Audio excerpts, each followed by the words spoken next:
Bienvenue dans la pause fitness. Alors, ce podcast est réservé à ceux qui veulent améliorer leur nutrition, leur entraînement et aussi peut-être leur style de vie.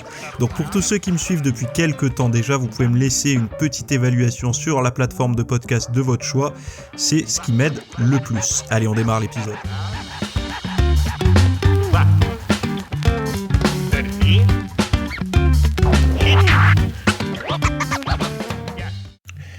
Et salut à tous, nouvel épisode aujourd'hui. Aujourd'hui, on va parler d'inflation alimentaire, on va parler de thérapie antifringale et de sport pour oublier. Donc voilà, je voulais faire un petit retour rapide sur un des reportages que j'ai pu voir, grâce à vous d'ailleurs, à un des abonnés qui m'a envoyé, je sais plus quand, c'était, je sais même plus par quel biais c'était.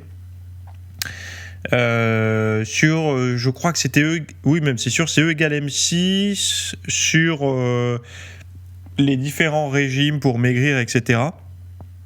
Et c'est juste en fait un constat que je fais de tous ces régimes-là, de toutes ces approches-là, de tous ces... Enfin c'est surtout de tous les reportages qui peuvent exister. En fait, ce qui est intéressant de voir, c'est que sur la plateforme de replay de ces émissions-là, souvent, vous avez les émissions de l'année dernière, puis de l'année d'avant, puis de l'année... Enfin, je crois que la plus vieille que j'ai trouvée, c'est 2018. Donc, j'ai regardé ça. Et... Alors, je ne sais pas si c'est encore disponible au moment où vous écoutez. Hein. Mais bon, peu importe, ça ne vous aidera pas à comprendre ce que je vais dire là. On se rend compte que c'est toujours les mêmes questions qui sont posées. La première étant, est-ce plutôt le gras ou plutôt le sucre qui fait grossir ? Donc ils répondent à chaque fois, et bon voilà. Mais ils reposent quand même la question à chaque fois, donc voilà. Et deuxième question, c'est est-ce que le sport fait-il vraiment maigrir ? Voilà. Et encore une fois, ils y répondent et ils reposent la question l'année d'après. Bon, ça c'est une chose. Mais le deuxième truc que j'ai observé, je me suis dit ça c'est quand même fou. Parce que pour une émission qui se veut aider, alors je ne sais même pas si elle se veut aider, je pense qu'elle se veut plutôt pédagogique au niveau scientifique et tout. À un moment donné, ils font une expérience où ils font ce qui s'appelle un phénomène de filtre, si vous voulez, un petit peu comme Akinator, ceux qui connaissent l'application Akinator qui devine la personne là.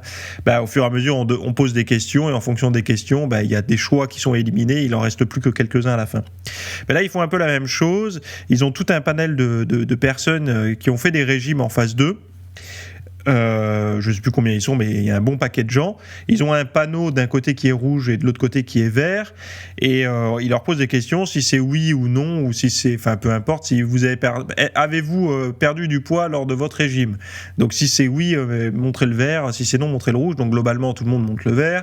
Puis ensuite, avez-vous fait du sport durant votre régime, donc, et en fonction de ceux qui ont dit rouge, ils sont éliminés au fur et à mesure. Et en fait, il y a un truc qui m'a paru fou, c'est qu'à un moment donné, il y a une question qui est « Avez-vous repris vos kilos après votre régime ?» Et en fait, là, majoritairement, les gens ont dit oui, parce qu'effectivement, un régime, beaucoup de personnes reprennent leur poids. Mais il y avait 6 personnes qui n'avaient pas repris leur poids. Donc, qui ont mis non, qui ont mis rouge. Et eux, ils sont sortis de l'écran.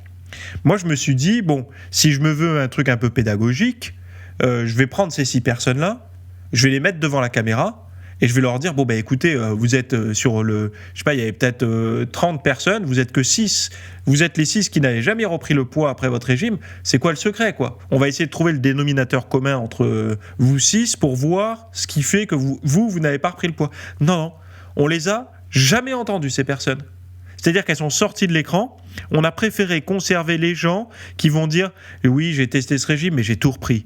En fait, comme s'il y avait un esprit pour... Enfin...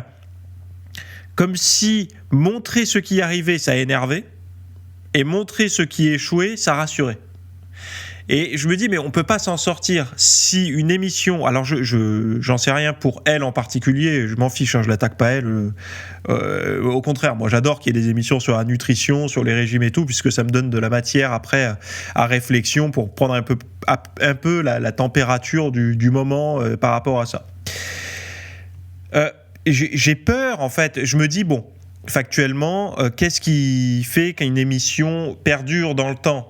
Si une émission ne fait plus du tout d'audience, l'émission disparaît, forcément. Donc, s'ils font cette stratégie depuis des années, c'est que les gens regardent. Les gens préfèrent ça. Peut-être qu'ils ont essayé quelque chose de plus pédagogique et que les gens ont dit non, ça m'intéresse pas. Et c'est ça en fait la problématique, c'est que j'ai peur que ce genre d'émission soit biaisé par la quête de l'audience. L'audience à tout prix. Si on montre aux gens que eux, c'est entre guillemets, c'est des feignants ou en fait qu'ils n'ont pas compris que le régime, il fallait plus jamais remanger comme tu avais mangé avant, des trucs qui vont vraiment les contraindre, non. Par contre, si on leur dit qu'il faut une nourriture équilibrée ou tu peux de temps en temps, même quasiment tous les jours, manger des gâteaux et tout, du moment que tu n'abuses pas sur le paquet, là ça fait vendre parce que les gens en fait ils se rendent pas compte de ce que c'est qu'abuser sur le paquet. Ils disent non mais il faut manger de tout. Et c'est une problématique parce que il faudrait que ce genre d'émission ne soit pas dépendante de l'audience. Donc est-ce que par exemple sur le service public ce serait possible de basculer ce genre d'émission sur le service public ? Comme ça au moins c'est plus dépendant de l'audience puisque logiquement le service public ne doit pas être dépendant de l'audience. Enfin sauf je sais pas maintenant puisqu'il n'y a plus la redevance, mais à l'époque ça devait pas être dépendant de l'audience, ça devait vraiment être un service public, c'est-à-dire qu'il n'y a pas de billets, de voilà. Et ça me pose un problème moi, pas ces émissions au-delà du côté on va dire intéressant, ludique, c'est ma télé-réalité à moi en fait, j'aime bien regarder ça parce que je sais pas, il y a un côté où je me mets dans la tête des gens. Globalement les gens mangent très mal, tous ceux qui ont besoin de perdre du poids, j'ai regardé, ils mangent tous très mal, en fait ils viennent tous de loin, c'est-à-dire qu'une personne comme vous qui m'écoutez en ce moment, je sais globalement l'audience qui m'écoute, vous ça va pas vous parler parce que même si vous sentez pas que vous êtes au régime, votre nutrition elle est tellement à des années-lumière de ce que eux mangent que si vous les faites manger comme vous mangez aujourd'hui, ils maigrissent sans faire de régime en fait, parce que c'est tellement sain par rapport à ce que eux font qu'ils maigrissent naturellement. C'est pour ça qu'en fait les gens, et moi le premier, je tombe dans le panneau, mais c'est vrai que j'aurais tendance à les mettre au régime un peu plus sévère ces gens-là, mais finalement non, ça sert à rien. Pourquoi ? Parce que ils sont tellement loin d'une alimentation saine. Regardez, je crois qu'il y en a un, c'était pas de carbo, l'autre c'était... Alors je sais plus, là, j'en ai vu tellement là, en peu de temps là. À mes pauses déjeuner, je faisais un truc que je déconseille, c'est-à-dire regarder la télé en même temps que je mange, et je mettais ce genre d'émission pour essayer de voir un petit peu ce que c'était. Alors ma femme pète un câble parce qu'elle a une voix off en permanence qui est moi en fait, et elle me dit mais tu vas te taire un peu. Tu m'étonnes, j'ai les poils et les cheveux qui se dressent moi quand j'entends certains professionnels de la nutrition parler. Malheureusement c'est qu'un avis personnel puisque j'ai rien à dire face à des professionnels comme eux, mais quand même il y a des fois les poils qui se dressent quoi. Voilà, j'ai fait une petite intro longue. Allez voir ces émissions en replay. Donc, je crois que celle-là en particulier, une que j'ai vue, c'est E égale M6, c'est les régimes font-ils maigrir, ou vous tapez E égale M6 régime. C'était la semaine dernière, je crois, un truc comme ça. Donc, vous allez voir sur la plateforme de replay d'M6 et vous la verrez, quoi. Bonne émission pour prendre la température un petit peu de ce que l'audience a envie de voir par rapport au régime et tout ça, quoi. Mais encore une fois, n'oubliez pas une chose, quand vous regardez une émission, dites-vous toujours qu'une émission est censée vous montrer, alors une émission entre guillemets de télé-réalité ou de comme ça, est censée vous montrer pire que vous, des gens qui font moins bien que vous. Pourquoi ? Parce qu'il y a un effet relaxant, c'est un petit peu comme, vous savez, ceux qui... rappelez-vous du film Fight Club, quand il va dans les espèces de thérapies de groupe là, des personnes qui ont le cancer ou et ça a un effet apaisant en fait sur le héros du film parce que lui il fait croire qu'il est malade aussi mais il l'est pas, et en fait de voir tous ces malades, de voir tous ces mourants entre guillemets, ça lui met du baume au cœur en fait. Enfin pas du baume au cœur, en fait ça lui réallume sa flamme de vie. Et ben là c'est un petit peu la même chose, j'ai l'impression qu'en montrant des émissions où on voit pire que soi, ça nous fait relativiser sur notre condition. Et si vous avez quelque chose comme ça qui, chaque semaine, vous savez qu'en regardant ça derrière, vous vous sentez mieux, vous dites finalement ma vie elle est pas si mal, ça a un effet, je vais pas dire addictif, mais on y retourne en fait. Donc c'est peut-être ça l'effet de levier des émissions, où on vous montre toujours des gens pires. Vous avez jamais remarqué comme ça, que ça soit pour la santé mentale, pour le tour de taille, pour tout un tas de choses, on prend toujours des cas relativement marginaux. De manière à, quand je dis marginaux, c'est marginaux plutôt dans le négatif, de manière à vous, comment dire, à vous faire sentir bien. Alors vous qui écoutez, encore une fois, je sais que vous êtes dans le monde du fitness, mais on va dire que le grand public, il se retrouve pas là-dedans. Parce que forcément, moi j'ai vu une personne là, à un moment donné qui s'est mis torse nu dans l'émission, qui avait à peu près mon âge, voire un peu plus, il s'est mis torse nu. Bon, dans mes potes autour de moi, si j'en prends même un éventail de 10 potes autour de moi, si je les mets torse nu, il n'y en a aucun qui avait un bide comme lui, quoi. Donc ça reste quand même quelque chose, et pourtant mes potes ne sont pas des gens qui font la même chose que moi. Donc il y a quand même un effet de, on va prendre les gens qui vont être pas dans les extrêmes, mais quoi que si en fait, dans les extrêmes, faut oser dire les choses telles qu'elles sont, quoi. Après, là où je suis content, c'est que dans l'émission, il recommence à inclure le facteur santé dans l'obésité. On n'est plus que dans le côté esthétique, mais aussi on remet le mot santé, mais le mot santé, non pas vous êtes en mauvaise santé aujourd'hui, mais vous êtes porteur futur d'une mauvaise santé à cause du surpoids. On a dit aussi, par exemple, dans l'émission, qu'une personne en surpoids a plus de difficultés à tomber enceinte et a plus de risques de fausses couches, etc. Des choses qu'on ne disait pas il y a encore quelques années.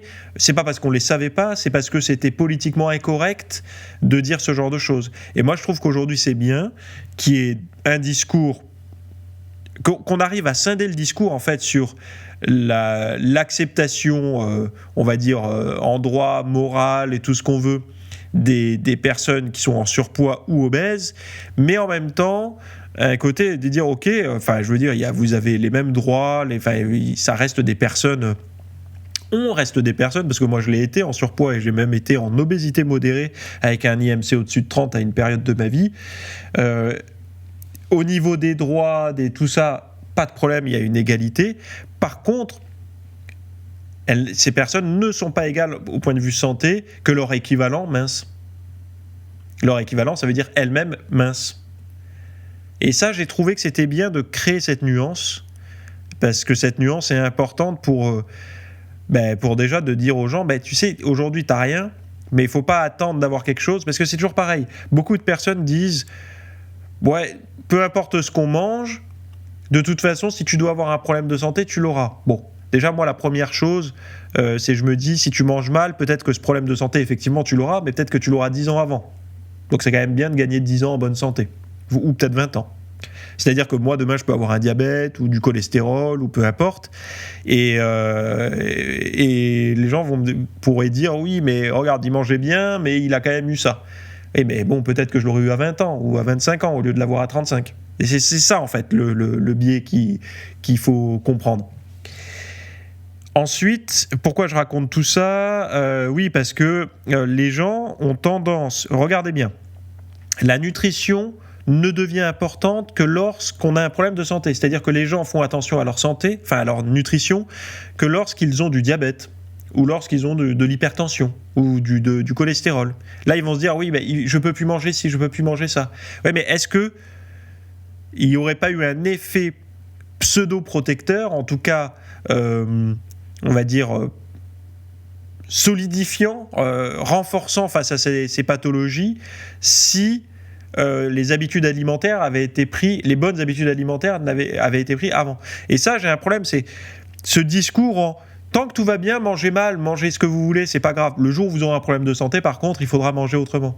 Mais est-ce qu'on peut pas essayer de manger autrement avant, avec une sorte d'équilibre ? Et si la réponse est non, c'est en fait, pourquoi ? Parce que vous êtes addict à une alimentation peut-être déraisonnable. Et c'est ça. Et d'ailleurs, dans les émissions, j'ai vu qu'il y avait des personnes, une notamment, qui avait l'honnêteté de dire je suis comme suis tout simplement parce que j'aime manger, quoi. J'aime le chocolat, j'aime me goinfrer, entre guillemets, de trucs qui font grossir, mais je le reconnais totalement. Et d'avoir ce discours-là, Dieu que ça fait du bien, parce que je sais que vous qui m'écoutez, il y en a beaucoup qui ont été en surpoids comme moi. Et on le sait, quand on a été en surpoids, que l'alimentation, la bouffe a été peut-être réconfortant, rassurante,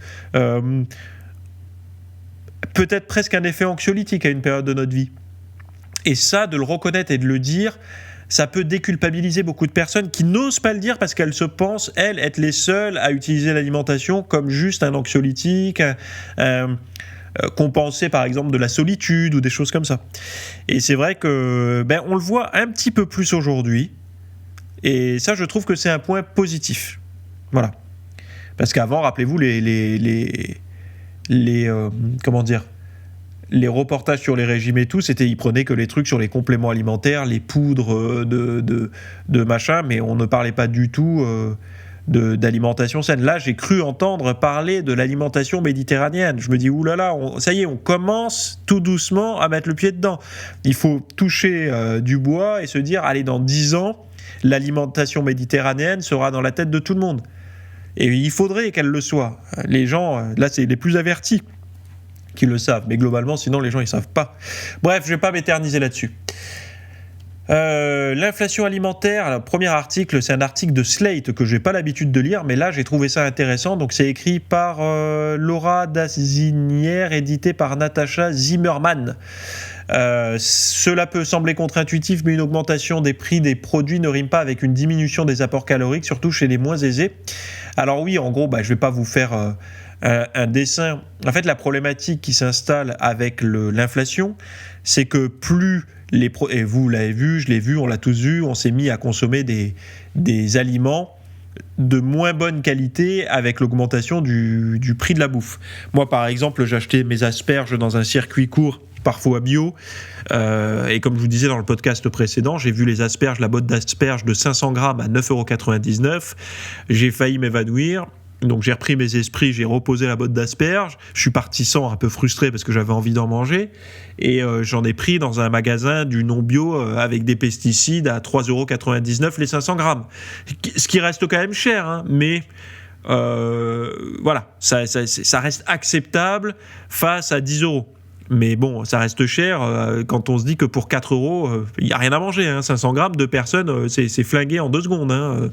Enfin bon, bref. Et puis il faut après apporter la viande et tout. Ça fait un repas qui reste cher. Regardez le prix, calculez le prix de votre repas.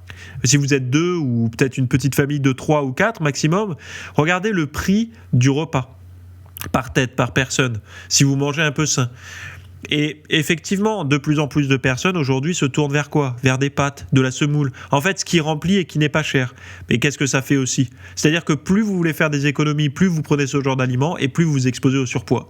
C'est pour ça que j'ai appelé la vignette de ce podcast le paradoxe du surpoids ou un truc comme ça. C'est parce que plus l'alimentation est chère, plus on grossit. Et là, c'est ce que dit plus ou moins l'article de Slate, quoi. C'est que, en fait, alors, peu importe la catégorie socio-économique, je ne sais pas si on dit comme ça, mais en tout cas la classe de revenus, en tout cas votre pouvoir d'achat, on est tous touchés. Je veux dire, peu importe le budget que vous avez pour vos courses, il y a un moment donné où j'en parlais avec un de mes potes, qui lui est dans l'immobilier, donc il n'a pas de problème de pouvoir d'achat. Il me disait, et je le comprends, il me dit, c'est pas que les prix, que je peux pas me permettre d'acheter ça, c'est qu'il dit, j'ai pas envie de mettre ce prix-là dans ce genre d'aliments. Et je le comprends en fait. C'est qu'il y a un moment donné où c'est déraisonnable de mettre un tel prix dans un aliment. Est-ce que vous avez envie de mettre 10 € dans 500 grammes d'asperges ? Il y a un moment donné où même si peut-être vous pouvez le faire, vous n'avez pas envie de le faire parce que c'est devenu déraisonnable. Bon. Après, il ne faut pas oublier une chose, c'est que les gens disent « ça touche les moins aisés ». Non, mais en fait, les moins aisés, à un moment donné, ils ne peuvent même plus s'acheter de pâtes. Donc, je ne vais pas faire pleurer les gens et tout, ce n'est pas mon rôle ici, mais quand les gens ne peuvent même plus s'acheter des pâtes, la dernière étape, c'est la banque alimentaire. Et dans une période comme ça, je trouve que les banques alimentaires ne sont pas assez présentes autour des lieux d'achat et tout. Alors évidemment, je sais que pour tout le monde, c'est difficile en ce moment. D'ailleurs, je trouve que les banques alimentaires, ils sont un peu gauches des fois, là, les restos du cœur, les machins et tout sont un peu gauches parce qu'ils donnent des impératifs et tout ça. Et, laissez les gens prendre ce qu'ils veulent, quoi. Enfin, en tout cas, évidemment, je sais que s'il y en a qui m'écoutent, qui font partie des restos du cœur là, ou des banques alimentaires X ou Y, vous savez que vous avez des directives qui sont mais non, vous donnez ce que vous pouvez. Mais après, les individus sur place, des fois, on se sent un peu agressé. Prenez ça pour les enfants, pour les machins, on se sent un peu... Il y a un effet culpabilisant si on le fait pas et tout. Et parfois, peut-être que juste un petit paquet de riz, c'est peut-être le maxi qu'on peut acheter actuellement. Et on a un peu honte de donner que ça, mais peut-être que c'est que ça qu'on peut donner. Donc faites attention au discours que vous avez, parce que ça peut culpabiliser des gens. Et du coup, ils vont, eux, se mettre à la rue, alors ils auraient pris quelque chose dans tous les cas, mais là, vous les avez peut-être un peu trop culpabilisés, donc ils ont acheté plusieurs choses, et c'est eux qui vont pas pouvoir bouffer et regarder leurs enfants bouffer, parce que dans l'assiette, ils pourront pas manger, quoi. Bref, mais... Pourquoi je dis ça ? Parce qu'il faut penser là, quand les gens là, dans Slate et tout, ils parlent des plus démunis, les réellement plus démunis, en fait, l'étape d'après les nouilles premier prix, c'est la banque alimentaire. Donc eux, après, là, ils commencent vraiment à se restreindre. Et là, je pense que les plus démunis, effectivement, ils vont perdre du poids. Parce qu'on est rationné quand on va à la banque alimentaire, on n'a pas le choix de manger à volonté, on peut pas se relever, ouvrir le frigo et grignoter un truc, parce que si on le grignote, il sera plus disponible pour nos enfants le lendemain midi ou le lendemain matin pour le petit-déj. Donc, et on est en 2023, pour rappel. On a envoyé des gens sur la Lune. Enfin, je veux juste remettre les choses dans le contexte. On parle de nourriture en 2023. Et c'est vrai que je ne vois pas assez les banques alimentaires autour. Là, par exemple, moi, je vais régulièrement faire mes courses dans les drives ou régulièrement faire mes courses, alors des petites courses dans les circuits courts et tout. Certaines choses pour essayer de, entre guillemets, faire du bien à la planète, mais ça me fait mal au portefeuille. Et je les vois jamais, ces gens-là. Mais bordel, je vais pas pousser un coup de gueule, mais c'est là-bas où il y a les gens qui ont le plus de fric. En fait, là-bas, il y a des gens, ce qu'on appelle les bobos, ou je sais pas comment, ou les bourgeois, ou peu importe, qui font... La dernière fois, en face de moi... Excusez-moi, ça m'a énervé, ça m'a fait éternuer. Oui, j'allais faire mes 3 courses à un Biocop à côté de chez moi. Alors moi, personnellement... Quand je vais à Biocop, c'est pour m'acheter un beurre d'arachide type amande ou cacahuète ou quoi pour mes petits plaisirs ponctuels. Et en général, les produits ou le produit que je trouve pas ailleurs, qu'est-ce que ça pourrait être pour vous donner un exemple, j'ai acheté du kimchi ou alors les graines de lin, des choses comme ça. Mais souvent à la caisse, j'ai maximum 3 articles, quoi. Et déjà 3 articles, des fois je fricote avec les 10 €, quoi. Et donc ça fait mal. Et en face de moi, enfin juste devant moi, sur le tapis, il y avait une personne qui avait... allez, on va dire quelques articles de plus que moi, et le bilan, ça a été quoi ? Ça a été 150 €, s'il vous plaît, quoi. Bon, quand on est capable de faire 150 € de course pour 3 courgettes et quelques paquets de légumineuses et tout ça, évidemment que ça peut être intéressant de là mettre des personnes de la banque alimentaire, en fait. Et pourquoi ? Parce que double effet qui se coule, vous avez affaire à des gens qui ont de l'argent, donc potentiellement qui pourront vous donner un peu plus, même si on sait que les gens qui ont beaucoup sont souvent radins, mais bon, on va pas faire des généralités non plus. Mais c'est surtout qu'en fait, les produits qui vont vous filer seront de bonne qualité. Donc ça permettrait aux personnes le plus dans le besoin de bénéficier réellement des aliments de bonne qualité.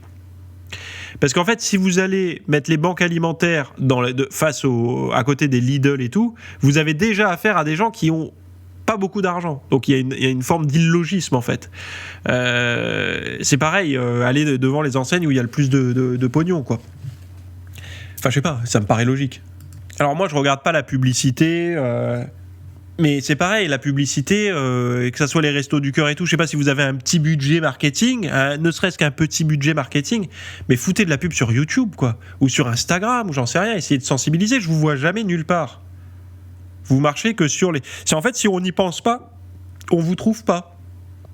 Donc moi, là, je vous donne un peu de visibilité parce que j'ai petite audience dans un podcast comme ça, mais c'est vrai qu'aujourd'hui, si vous savez pas où donner, donnez aux banques alimentaires, quoi. Et je sais que moi, là où je fais mes courses, dans le drive, on cotise un petit peu des points, comme des bons d'achat. Vous pouvez avoir la liberté, à la fin de l'année, au lieu d'utiliser les sous que vous aviez sur votre carte pour telle ou telle chose, de les donner à une œuvre. Avant, moi, il y avait les Restos du Cœur ou les banques alimentaires. Maintenant, il n'y a plus. Maintenant, il y a un truc sur... je sais plus quoi, mais c'est pour les minorités, etc., quoi. Mais moi, je suis désolé, mais je préfère aider ceux qui ont maintenant besoin de bouffer, quoi. Je peux comprendre qu'il y a plein de cas, de causes et tout, mais parce qu'en fait, aider ceux qui ont besoin de bouffer, ça aide tout le monde, en fait. Ça aide en même temps les personnes malades qui ont besoin de manger, les personnes malheureuses, battues, etc., qui ont besoin de manger. J'ai l'impression que ça aide globalement, quoi. Mais c'est peut-être une idée reçue. Enfin bon, en tout cas, en ce moment... voilà, j'avais besoin de dire ça parce que j'y pensais et je trouvais que c'était un peu inaccessible et que j'avais l'impression que quand j'étais gosse, on les voyait plus, les gens qui venaient avec leur caddie, là, je me souviens, vous pouvez faire un caddie pour les Restos du Cœur, on les voyait plus. Même s'il y a des scandales avec les Restos du Cœur. Je dis Restos du Cœur, c'est un raccourci, en fait. Faudrait penser banque alimentaire. Même si je sais qu'il y a eu beaucoup de choses qui ont été faites avec la récupération des denrées qui sont en limite de date de péremption, etc. Et ça, je trouve ça très bien. Mais voilà, quoi. Bon, bref. Que faut-il faire contre les fringales et les troubles du comportement alimentaire? J'en parle souvent. Une des thérapies qui marche le mieux, c'est la TCC, donc thérapie cognitivo-comportementale. Et là, c'est un article de Priscille Tremblay, journaliste scientifique pour lanutrition.fr. Donc tout ce dont je parle est linké dans les notes de l'émission. Pour aller voir les articles complets. Donc, de quoi est composé un traitement par les TCC? Les TCC sont un traitement structuré dans sa forme classique chez un thérapeute. Petite faute à thérapeute, d'ailleurs. Il repose sur 20 séances. Des objectifs sont fixés. Les séances sont consacrées à la pesée du patient, à la révision des exercices, à la résolution des problèmes. Le programme peut également être accompli par le patient chez lui avec un livret de progression. La méthode comprend généralement les composantes suivantes: identification des règles que le patient s'est imposées pour les remettre en question sur le plan comportemental, remplissage d'un questionnaire alimentaire immédiat après avoir mangé et noter pensées, sentiments et comportements, développement de stratégies pour prévenir les crises de fringales, de boulimie et les comportements compensatoires. Une fois que l'alimentation régulière est bien établie et que les comportements compensatoires sont maîtrisés, les patients réintroduisent progressivement les aliments qu'ils craignent. La planification des repas, le patient doit planifier ses repas à l'avance et toujours savoir quoi et quand sera son prochain repas. La psychoéducation pour comprendre ce qui entretient le trouble alimentaire et ses conséquences psychologiques et médicales. La pesée régulière, généralement une fois par semaine, afin de suivre le progrès et d'effectuer des expériences. Prévention des rechutes pour identifier à la fois les stratégies qui ont été utiles et la manière de gérer les futurs obstacles potentiels. Le traitement étant limité dans le temps, l'objectif est que le patient devienne son propre thérapeute, qu'il devienne autonome, quoi. Et le challenge comportemental, par exemple, si un client pense que manger du chocolat lui fait prendre 500 grammes, il sera encouragé à en consommer et à voir si c'est le cas. Donc voilà, ça c'est la citation de l'article. Globalement, toutes les personnes que je connais autour de moi, à qui j'ai parlé, qui sont ou qui ont été victimes de TCA, donc de troubles du comportement alimentaire, je leur ai toutes dit: faites une foutue TCC, thérapie cognitivo-comportementale. Mais ils ne veulent pas le faire, ils fuient le sujet. Pourquoi ? Parce qu'en fait, c'est une thérapie de l'action, c'est une thérapie qui n'est pas sur le blabla, la plainte et la fausse solution, c'est une thérapie sur l'action. C'est-à-dire que c'est une thérapie qui va vous mettre face à des réalités, à de l'action. En fait, vous allez devoir travailler. C'est une thérapie qui n'est pas que par la parole, mais qui est aussi par la pensée, par l'acte, par l'agir en fait, physiquement, donc dans l'assiette, sur la balance et tout. Et les gens préfèrent rester dans des croyances, dans des rêveries, etc., qui les maintiennent en fait avec leurs troubles alimentaires. Si vous faites partie de ceux qui ont un TCA, regardez sur Doctolib qui propose des TCC autour de chez vous et prenez un foutu rendez-vous avec un thérapeute qui propose des TCC. Vous ne perdez rien à essayer. Ça va vous permettre de vous rassurer, de vous Parce qu'en fait, vous êtes en train peut-être de passer à côté de choses que vous aimez dans la bouffe et que vous vous interdisez. Vous êtes peut-être en train de vous user à vitesse grand V avec le sport, alors que c'est pas nécessaire, que vous pouvez en faire moins. Parce que vous êtes devenu... Vous utilisez... Tout est devenu compensation pour le moindre écart, en fait. Donc une TCC peut être très, très, très utile face au TCA. Les TCA, j'en ai beaucoup parlé, donc les troubles du comportement alimentaire. Il y a énormément de choses à faire dans votre mode de vie pour déjà adoucir les symptômes. Moi, je ne prétends pas vous guérir de quoi que ce soit. Je suis pas médecin, je suis pas professionnel de santé ou quoi. Mais j'ai lu énormément de contenu scientifique sur le sujet et je vous en avais partagé. Vous allez sur mon site et tapez TCA. Et vous allez trouver les gros dossiers que j'ai fait sur le sujet. Voilà. Je vous invite à faire ça. Vous allez sur mon site www.fitnessmiss.fr, vous tapez TCA et vous verrez. Sinon, pour ceux qui connaissent déjà mon contenu, vous pouvez en plus faire des TCC ou les faire à distance chez vous. Hein. Il y a des bouquins de TCC qui existent, hein, parce que le problème des TCC, c'est que souvent les gens ont peur d'aller voir un psychologue, un psychothérapeute qui propose ce genre de choses. Donc vous pouvez aussi utiliser des bouquins, mais ça sera jamais aussi engageant que face à un thérapeute. Mais sachez qu'aujourd'hui, il y a aussi des thérapeutes en visio. Donc ça peut vous aider, quoi. Allez, quand on court pour oublier. Alors, c'est un article de Cerveau et Psycho de Sébastien Boller. Sébastien Boller que j'aime bien.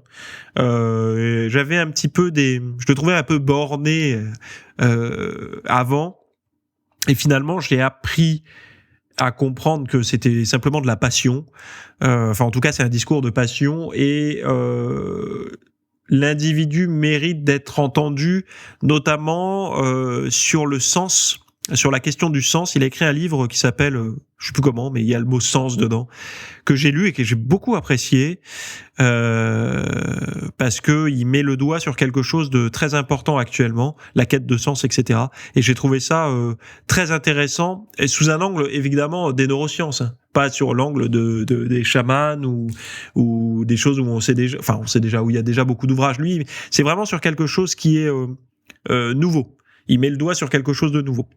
Et là, il a écrit un article qui s'appelle « Quand on court pour oublier, quand l'activité physique devient un moyen d'échapper à un état mental pénible, le bien-être diminue et l'addiction au sport guette. » Alors, vous savez qu'on parle beaucoup d'addiction au sport et tout, et c'est vrai que même moi, je n'avais pas vu l'addiction au sport sous cet angle-là.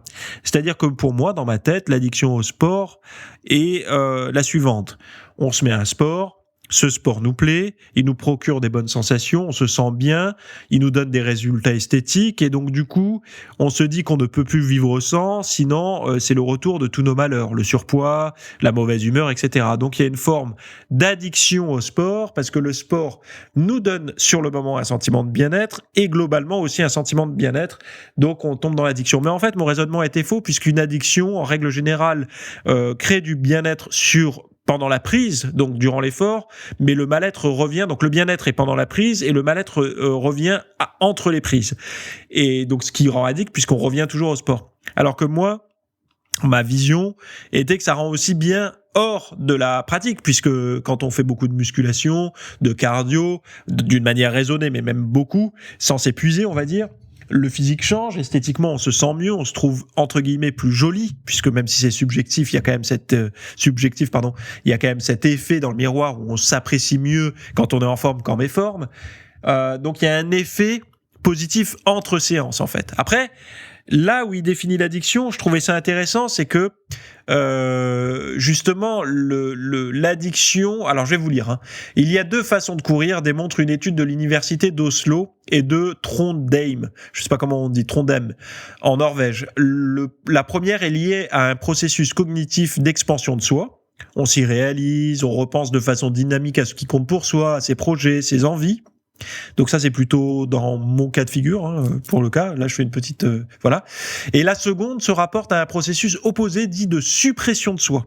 par lequel on tient à distance des pensées ou émotions désagréables. La nature du sport change.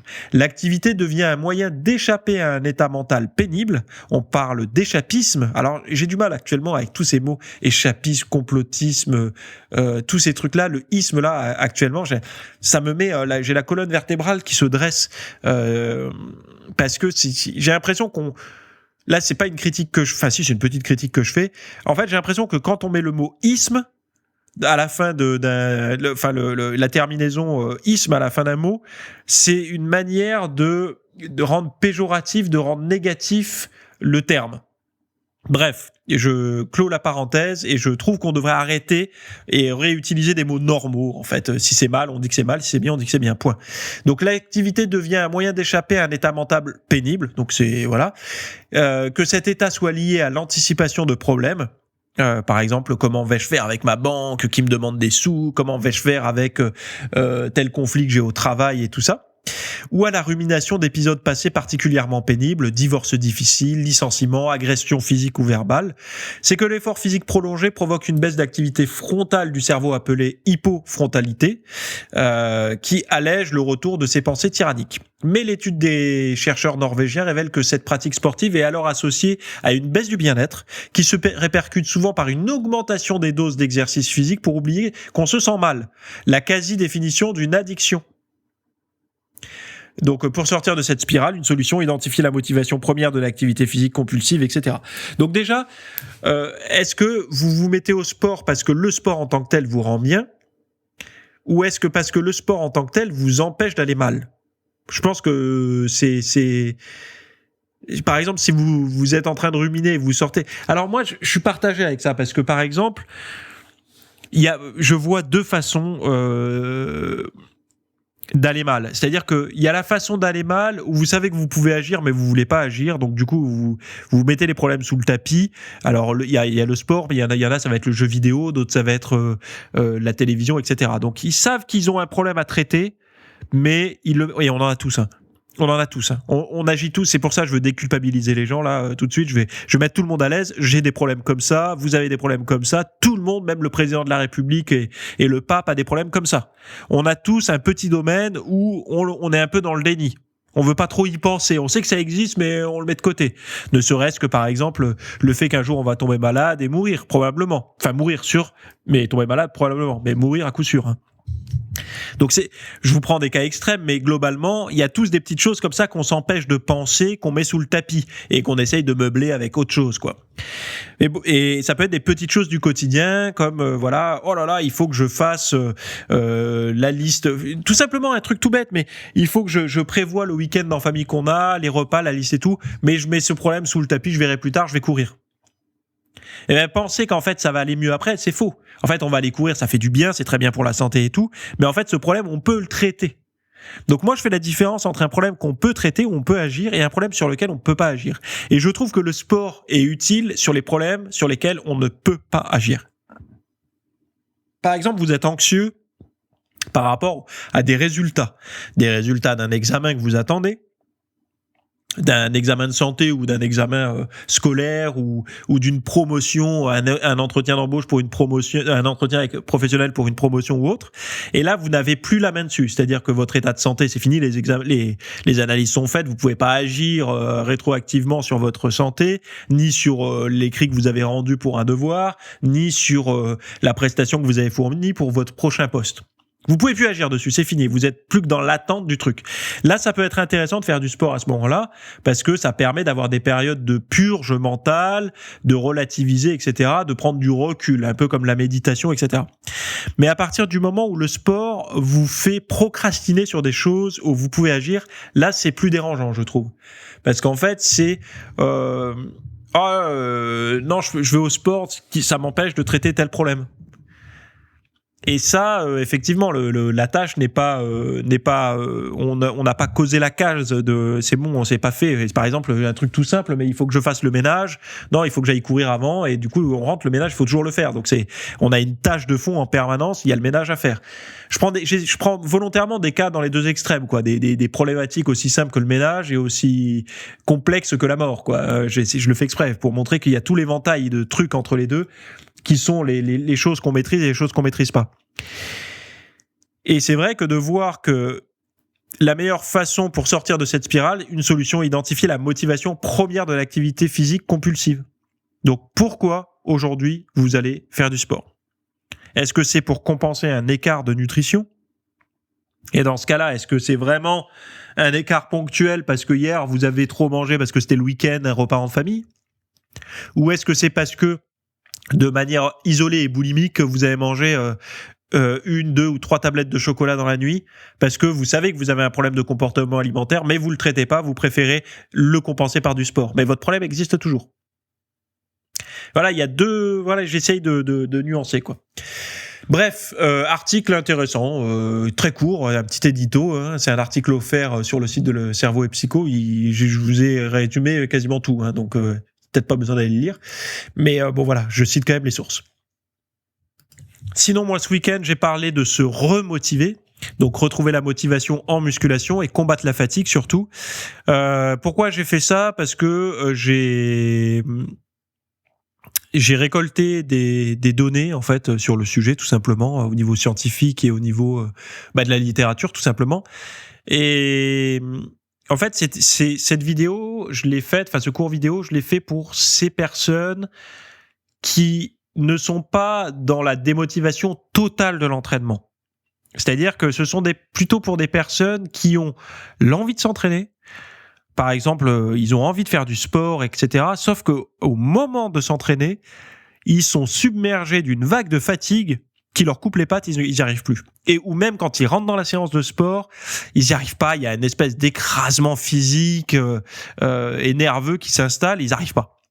Et donc j'avais besoin de faire cette vidéo pour ces gens-là, déjà pour leur dire qu'ils sont pas seuls, et de leur montrer les pistes et le pourquoi du comment.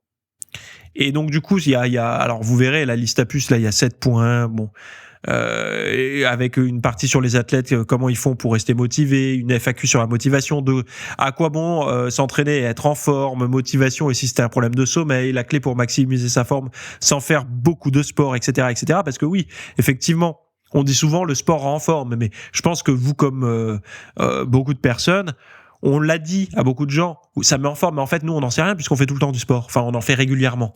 En tout cas, on en a eu fait régulièrement ou on en fait régulièrement. Moi, pour mon cas, j'en fais régulièrement. Vous qui m'écoutez, je sais que parmi vous, il y en a qui en font plus actuellement, qui ont repris, qui sont en phase de reprise, etc. Donc, vous vous rendez bien compte que le sport, ça donne pas beaucoup d'énergie comme on l'entend. Ça met juste en forme acceptable, quoi. On est normal. Mais on n'est pas en sous-forme, mais on n'est pas en surforme non plus. On est normal. Et ça, c'est une petite nuance que les gens ne disent pas, forcément. Ils s'attendent, quand ils font du sport, à avoir une énergie débordante, à devenir Elon Musk ou je sais pas qui, et décrocher des étoiles. Ça n'est pas le cas. Hein. Je tiens tout de suite à... Voilà, ça vous donne plus d'énergie. En fait, si ça vous donne beaucoup d'énergie, c'est que vous étiez très mal en point, quoi. C'est surtout ça, quoi. Enfin bon, bref. Donc si ça vous intéresse d'aller voir ce cours que j'ai produit, je vous ai mis le lien également en description. Donc retrouver la motivation en musculation, c'est possible, et surtout pour ces personnes-là justement qui ont des problèmes de fatigue à géométrie variable, c'est-à-dire des fatigues excessives à des moments où il faut s'entraîner et des motivations extrêmes à des moments où il faut pas s'entraîner en fait, ou par exemple c'est le soir ou des choses comme ça. Et là on va un petit peu discuter de tout ça et vous allez en ressortir avec des outils concrets. Voilà. Donc je vous laisse ici pour aujourd'hui. Merci à toutes et à tous pour votre fidélité. Allez voir tous les liens dont j'ai parlé dans les notes de ce podcast, par email également. Je vous l'envoie. Et si vous l'avez pas reçu, il est peut-être en spam. Et si vous l'avez pas reçu, tapez news à la fin de fitnessmiss.fr et vous pouvez vous y inscrire, /news, hein, fitnessmiss.fr/news, NEWS, et vous pourrez vous inscrire à la newsletter. Voilà. Très bonne journée à toutes et à tous. Bye bye. Merci d'avoir écouté cet épisode. Alors, avant de partir, j'avais juste quelque chose à vous partager. C'est vrai que vous avez peut-être des temps morts à meubler, que ce soit des temps de trajet dans les transports en commun, du cardio un petit peu long sur un tapis de course, ou alors tout simplement envie de remplacer les programmes que vous avez la soirée pour de l'apprentissage. Vous êtes peut-être adepte des émissions, des documentaires, des reportages, etc. Sauf que dans le monde de la musculation, de la nutrition, du développement, d'un mode de vie sain, etc. C'est un peu maigre en contenu dans les médias grand public. Et donc, ce que je vous propose, moi, personnellement, c'est d'aller faire un tour dans la bibliothèque alors, c'est un Netflix version fitness privée qui vous coûtera moins cher qu'un lavage auto au rouleau par mois. Et là, vous avez vraiment tous les sujets. Alors, c'est plein de cours que je propose. Il y en a déjà plus de 300. Ce sont sur le sommeil, sur les hormones, sur la nutrition. Donc ça peut être pourquoi on a faim, pourquoi on n'arrive pas à tenir un régime, comment faire, quelles sont les solutions, mais aussi d'anatomie pour l'entraînement, des programmes d'entraînement. Donc tout ce qui est lié à la perte de graisse, si vous avez du gras sur le bas du ventre depuis des années, ou alors si vous avez du mal à prendre de la masse musculaire, tous ces sujets du plus connu, entre guillemets, du plus recherché au plus pointu, tous ces sujets sont largement abordés dans cet espace VIP. Donc, pour rappel, pour y accéder, vous avez un lien en description. Si vous ne le trouvez pas, vous allez sur www.fitnessmiss.fr et vous faites devenir membre. Voilà, vous trouverez sur le site. Et vous accédez à ce contenu caché que vous pourrez écouter partout. Voilà, je vous laisse ici. Très bonne fin de journée à tous.